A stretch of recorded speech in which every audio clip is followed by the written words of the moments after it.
Solvitur Ambulando, The Adventures of Steve and Dixie by Stephen Breakstone. Snippets from my journal. Episode 18. August 5th, 1986, Tuesday, Nocona, Texas. Yesterday, we passed through St. Joe, Texas, and I met 22-year-old L.W., a painter and wood stainer. He was working on a house, and I stopped to ask directions. We got to talking. L.W. said, "Wow, I'd love to do what you do. Sure wouldn't mind getting out of here. There are only about 1,000 people here and not a whole heck of a lot to do." "What would you like to do?" "I'd love to go hiking, especially in the mountains," he told me. I love the mountains too. I look forward to getting to the Rockies. If you don't enjoy living in a town of this size, do you ever think of moving? "Well, all my friends are here. How could I leave?" I guess that was all he needed to say.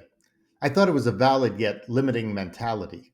I doubt I could have said anything to change his mind. If I am to have any influence, it has to be by actions seen by a mind that craves more, not by one who finds excuses not to do more. If he ever really wants something else, perhaps our meeting was one of the catalysts. L.W. might be content staying in St. Joe, or he may complain for the next 50 years of his life. He's a nice young guy, like me. I felt something for him. I hope he finds happiness in anything he does. Later. We slept in today. We woke up at 7:30 and hit the road at 8:15. When we got to this 3,000-ish person town, I saw a Lots of Pizza place that had lunch special written all over it. As I went in to check the prices, I left Dixie outside by the door. The owner or manager got nervous when he saw the ferocious killer dog outside and hot and sweaty me inside. Customers would be coming in soon for the noon rush. "Are you planning on staying?" the owner or manager asked, with the inflection that hoped I would say no. "I'd like to. I'll put Dixie away from the door in the shade back there." That was not what he wanted to hear. Obviously, I was not the kind of element he wanted for his establishment. He wasn't nasty. He was nervous. His round, red face was sweaty from receded hairline to his cheeks. "Are you planning to buy food to take out?" "No, I was planning to eat it here. It'd be nice to relax and sit in the air conditioning." I realized what was going on, so I was careful not to be insulted or insulting. But I had every right to feel insulted. His concern about my presence was unwarranted and unprecedented. I never look like a bum. My hair is short, my face is clean shaven, and my demeanor is pleasant. It was for people like this that I made sure of that. Well, that and because I feel better about myself that way. I'll tell you what," he said cautiously. "If I give you food, will you leave?" I chose not to be insulted. It was easier to take the free food and relax somewhere else. Rambo took it too personally, and look what happened to him. That kind of excitement is a bit beyond our desires. Side note: John Rambo is a character played by Sylvester Stallone in the movie First Blood from 1982. Life went a bit awry for him when he was asked to leave a town he was passing through and didn't quite accept the request. Mr. Uptight saw me as a threat to his business. I was only 50 miles from Whitesboro, but worlds away from Carolyn Kennedy at Grand's Kitchen. August 6, 1986, Wednesday, the Red River, on the Texas-Oklahoma border. Before leaving Texas, we finally saw the dying breed of quintessential American cowboys. Ringgold is a tiny town with a population of about 100 that intersects with Route 81. It has a cafe. Its customers are groups of authentic cowboys. I watched them walk into the cafe. I felt I was looking at untouchable antiques. Authentic and well-used cowboy hats, boots, spurs, jeans, and bandanas. These weren't just rodeo cowboys. I didn't talk with them or even take pictures as I felt it might be intrusive, but I wish I had. In general, the cowboys of old and of westerns seems to be a thing of the past. Pickup trucks, ATVs, barbed wire fences, and baseball caps are the progressive change these days. But these guys look like cowboys are supposed to look. I imagine that these few are not the only cowboys who look like this, but so far, they are the only cowboys I have seen that look like this. Maybe a greater force put them there for me to see before I left the Lone Star State. Texas and cowboys go hand in hand, especially to an Easterner. August 7th, 1986, Thursday. I think we're moving too fast. Therefore, we sleep later and walk slower. I don't want to be in Kansas before the 1st of September. Why? I don't know. I just know I don't want to go too fast. I guess it's weird to think that. I mean, how much slower could we go than less than 3 miles per hour? I've gotten comfortable with the way this adventure is playing out. Or perhaps I'm slowing down because I'm not ready for things to change again. August 8th, 1986, Friday. Waurika and Addington, Oklahoma. Usually, we walk on the left side of the road, facing traffic. It fascinates me that, on average, a driver stops once a day and asks us if we want a lift. Sometimes I feel Dixie trying to say, "Sure, that would be great." But I always say, "Thanks, but no thanks. We only walk." Sometimes I can almost hear Dixie asking, "Can't we take a ride sometimes?" I've made it perfectly clear that I don't hold any value walking every step of the way. I just want to enjoy. It's no fun having aching paws or exhausted lungs most of the time. I have explained that my panting has opened my tongue up to the elements and it is wearing out. I hope they have a tongue transplant hospital in Seattle.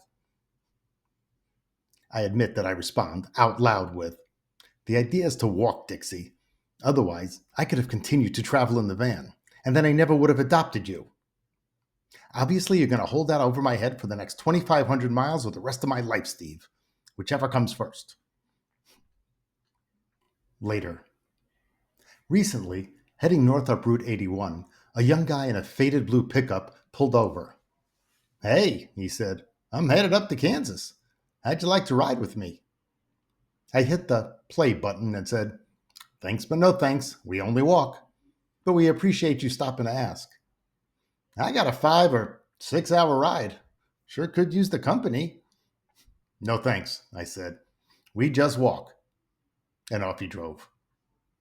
As I explained to Dixie, the guy in the faded blue pickup created a whole new scenario we could be experiencing. "Dix, if we would have taken the ride, we would have been in Kansas tonight.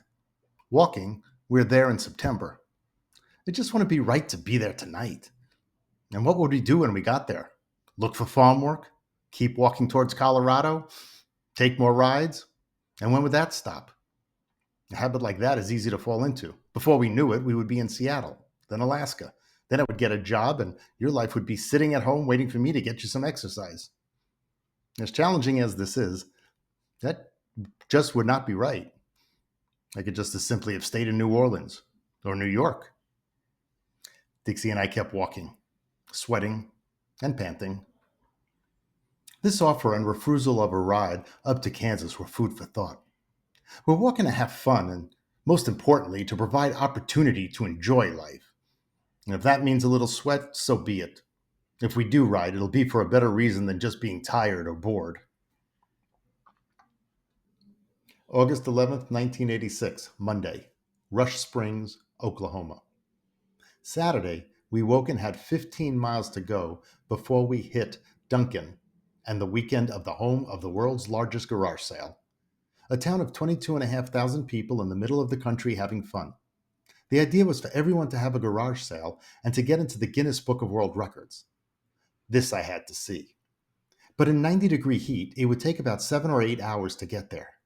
This was the last day of the garage sale, and this is why I was on the road. I didn't want to miss this. I told Dixie that today we can take a ride. It was more important to see the world's largest garage sale in Duncan, Oklahoma, than it was to say that every step of the way was on foot. I could be stubborn and miss it, or I could be smart and see what there is to see. In the last 2 months, I've missed county fairs, summer carnivals, and centennial celebrations because I was a week early or a few days too late. I don't learn, see, and experience by not being at the right place at the right time. Because of the Parlanges, Emmett, and one or two others, we've only actually walked about 587 miles of these first 600 anyway. Well, I did experience a little bit of guilt when considering getting a lift because this would be the first time I purposely sought a little help instead of it just happening. Side note, I'll explain that entry in a few minutes.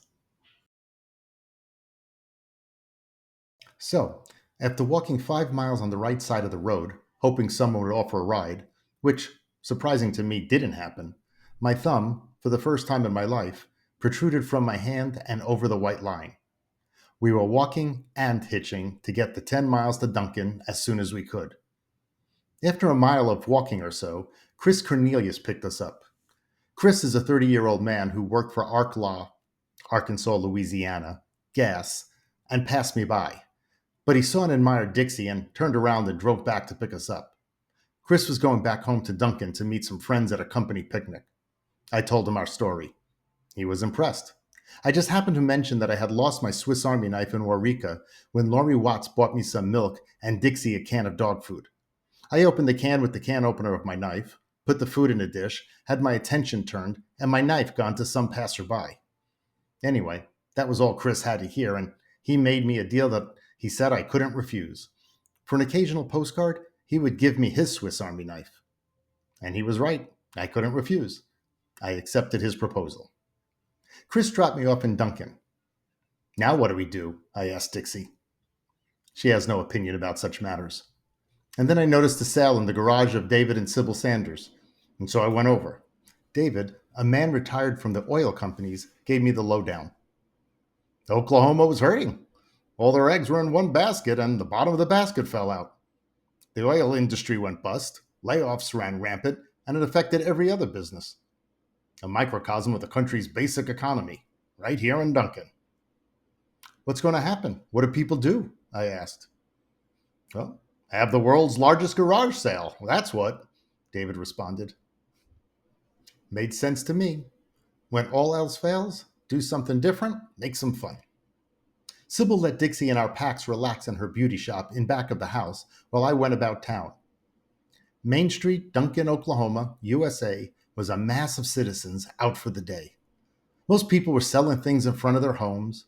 Main Street had stores open with their wares out. Hobbyists displayed their crafts, clubs had exhibitions, and choruses sang songs. I don't know if they made it into the record books, but everyone had a nice, relaxing family fun in the sun day. There was good feelings in the air. I got my fill of the world's largest garage sale after only a couple of hours. It was a reminder that I am not in New York, where to see everything takes forever. It was a very pleasant change of pace. This was simple pleasure. Not as dramatic as Yankee Stadium with 50,000 screaming sports fans. It wasn't a party with drinking and dancing or a funny movie in a packed theater. But the experience for me feels just as exciting as any of those, and just as important. This is not something that would happen anywhere USA. Only in certain places, in certain towns, with special people, is it very real. Side note. I feel very fortunate to have met so many people as I passed through so many towns and even tiny towns in the inaccurately described middle of nowhere USA. Everywhere is somewhere, and every place has something special to appreciate. And I did appreciate them, even as I kept on walking right through them. But I was slowly starting to become aware and understand on a continually deeper level that none of these people were raised as a middle class New York City white Jewish kid exposed to the things that I was exposed to. And I didn't have their unique experiences.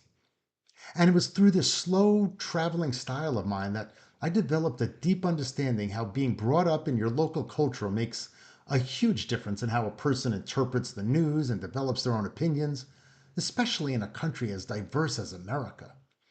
I was becoming more consciously aware that I had to open my mind that even good, open minded people have perspectives and opinions so different than my own, or different than the people that I grew up with, or different from the community of people that I've chosen to live with as an adult. And I'm talking about everything from hunting to conservation to politics, social programs, immigration, abortion, education, healthcare, whatever. It wasn't that I was arrogant to start, but I was learning and living the understanding that people who grew up so differently than I could previously imagine was why their opinions about these topics are just as correct to them as my opinions are to me.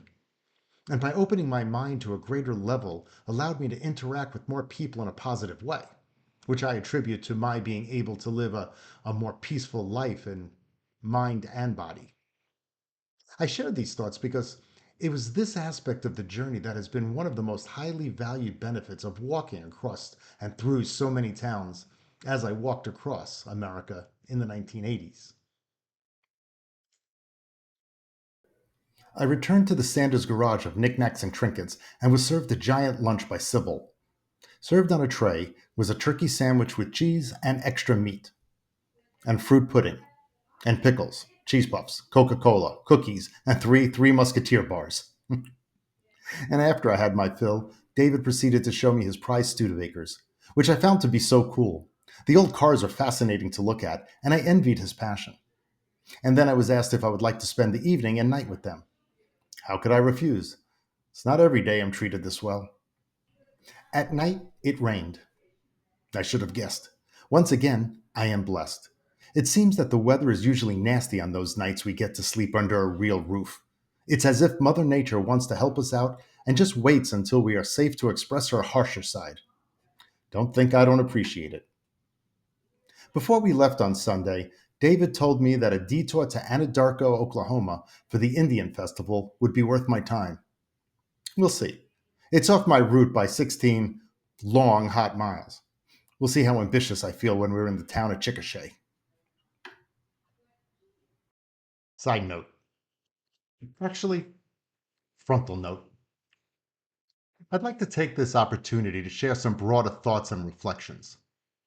At this point in our journey, mid August 1986, Dixie and I had been walking an average of 11 to 18 miles almost daily for about 8 weeks. The days averaged probably over 94 degrees, and the nights cooled down to the high 80s and low 90s. We started our days between 6 and 7 a.m. and found a new home about 7 p.m.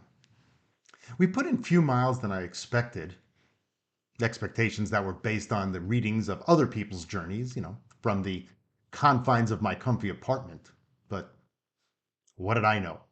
I mean, this trip was so different than anything I had previously done, and I was just making it up as I went along. And it was fascinating to experience a lifestyle where there really was no right or wrong. There was smart versus stupid, but it usually came down to experience versus no experience, lack of experience, and gaining experience. And other than walking facing traffic, there were no rules. There were no rules on how many miles we had to walk a day, when to rest. We didn't have to meet anybody. There was no formal schedule. There was no place we had to be. There was no rules. And this was fortunate because I never considered that my pace would be so affected by my dog's stamina, whatever dog I would have picked. And I, like most people back then, overestimated the average dog's abilities. So while I did feel a push to move forward, faster and further, it didn't really matter how many miles we did in a day. It only mattered in my mind, which was greatly influenced by Dixie's body language and my overall mood. I would have been less surprised if we slowed down because she got hit by a car than be slowed down because the weather was too hot or her pads couldn't handle it. Just didn't think about those things so much. I wasn't warned about it. I thought I might be slowed down by the heat before she had any problems, but live and learn. And it wasn't like I could look up other people's experiences like this on the internet or anything. So, while my day-to-day life could be very uncomfortable mentally and or physically, and I bitched about it a lot, but mostly to myself, we also got used to it. I got used to it. I got used to the discomfort of carrying a heavy pack and the heat, the aches of my hips, my concern and annoyance about Dixie's well-being, the aloneness, the not knowing what was up the road. I got comfortable with those discomforts. Fortunately, the anxiety had passed. That was worse. So I was comfortable. I became comfortable living outdoors and on the road. And during the first 8 weeks, Dixie and I never really experienced an uncomfortable cold or seriously nasty weather that put us in any danger. I became confident that I can carry enough food and water and that there were stores every 10 to 15 miles that I could pass through and pick up whatever I needed. And every single night, I found a safe, good, relatively comfortable place to sleep. I mean, I had my tent. It might be in a field, it could be in the woods someplace, it might be under a bridge, and occasionally a motel, and sometimes at the home of some sweet souls who invited us into their house. And as I became unconsciously comfortable with the discomforts, I was able to enjoy the very holistic trip of what I was on, the whole experience. It was an adventure, and I knew it was an adventure, but I slowly began to embrace the experience with comfort, as opposed to previously with great anxiety. But the adventure took on a whole new meaning for me.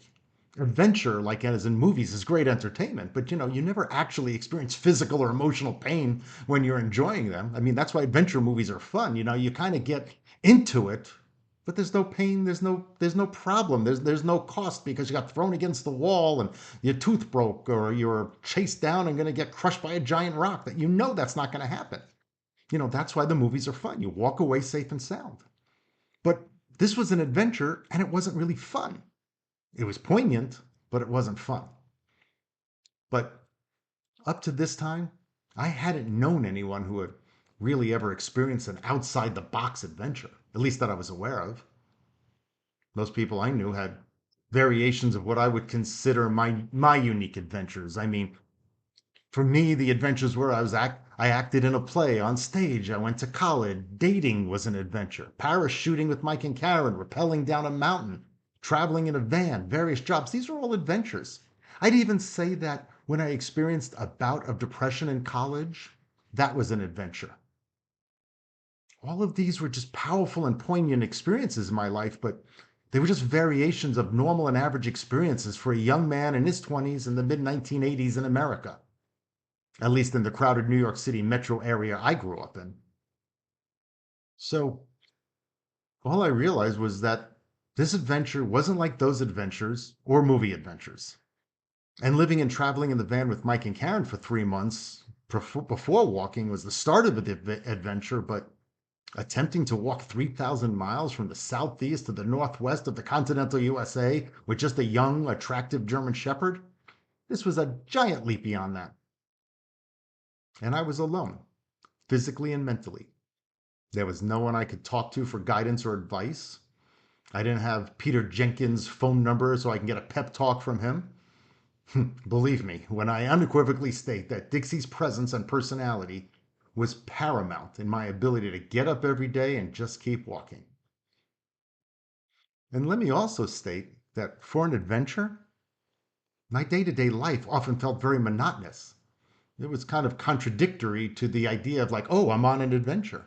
The average day was not all that exciting or fun. All we were doing was walking and thinking of how to navigate the day and make it interesting and do what we had to do.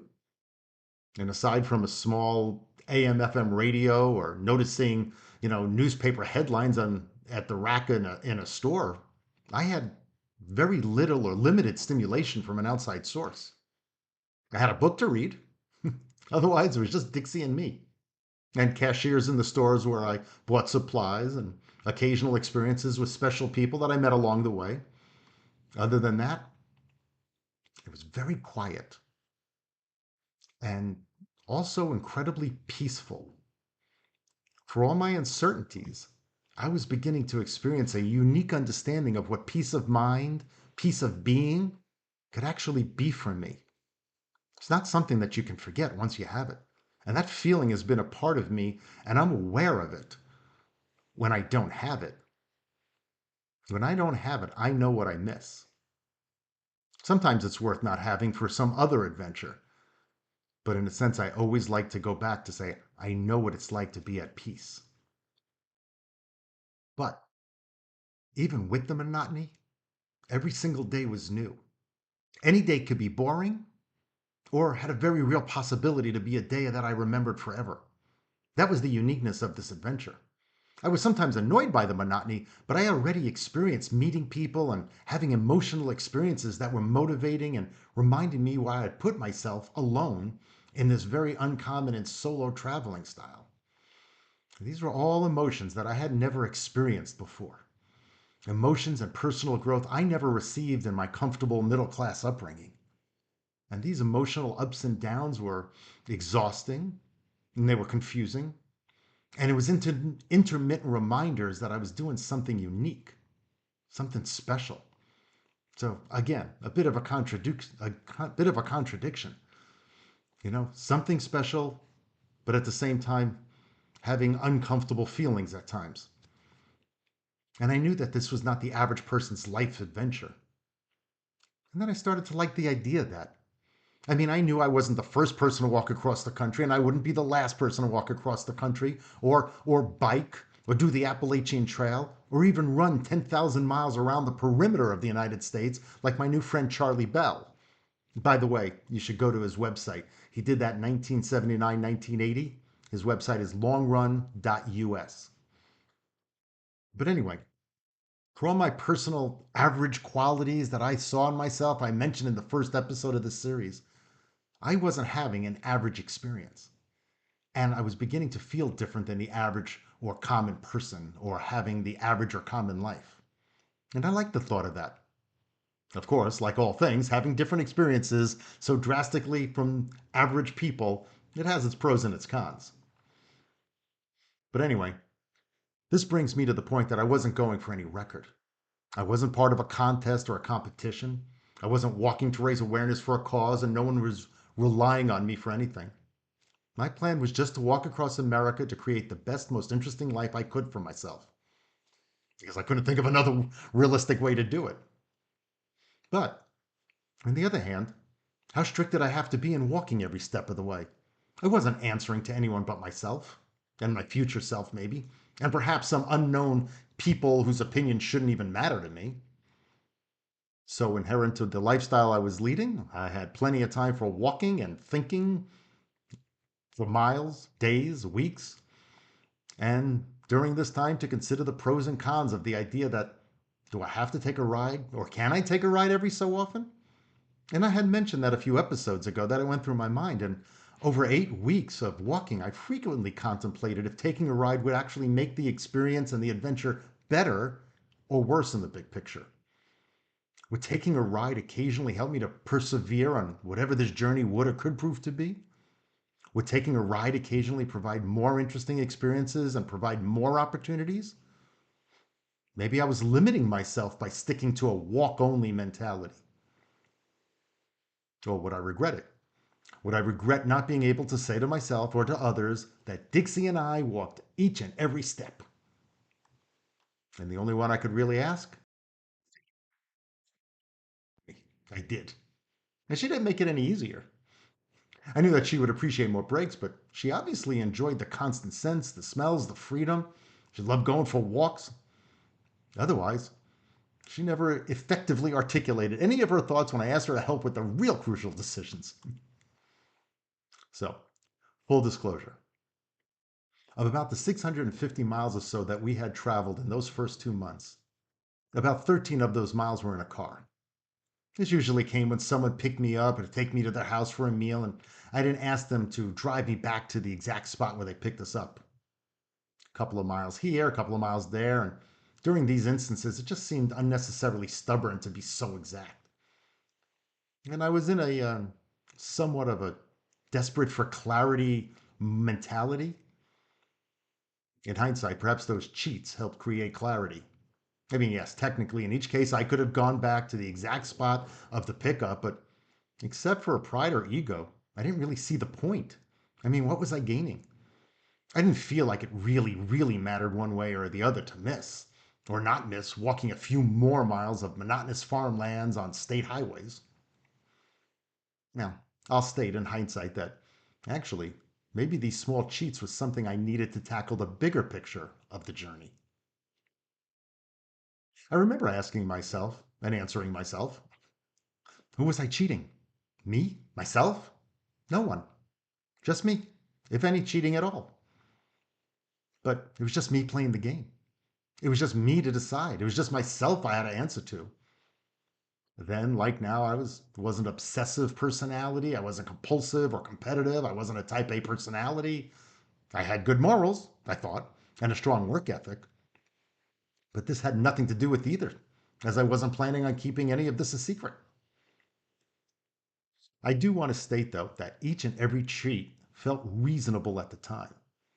I did care about the possible importance of the decision. I was still uncertain. I mean, I considered that there might be long-standing implications of how it would affect my story or actually even my personality in the future. The reason for these expanded thoughts and reflections is to share an outside of the here and now journal experience of this series. And although what Dixie and I were doing was steeped in the obvious physical challenge, the thoughts and experience of my inner self was quickly replacing whatever I imagined the walk across America to be. Previous to step one, I was like most people I meet or met and still meet. And I mean, I was curious about how many miles per day, how many pairs of shoes, where was I going to sleep, how long is this whole thing going to take? But the vital lessons, I think, is what I learned to help me navigate the rest of my life. The much bigger picture beyond the physical adventure, which really was the most important aspect and goal of walking across America. And to be honest, and perhaps maybe just to simply feed my ego, I also share these thoughts, but I like to think that maybe sharing the here and now of my snippets and my decades later commentary could be of value to some people. Maybe other people who want to travel or do something out of the box. I enjoy that thought. I enjoy talking to people that enjoy that thought. On a final thought, I understand if you're now thinking, well, thanks for sharing, Steve, but did Steve and Dixie really walk across America? Or did they mostly walk across America? Well, I'll let you make that call, but you have to listen to the rest of our adventure to provide a valued opinion so we can discuss it later. Anyway, that's it for now. Thank you for listening. Peace.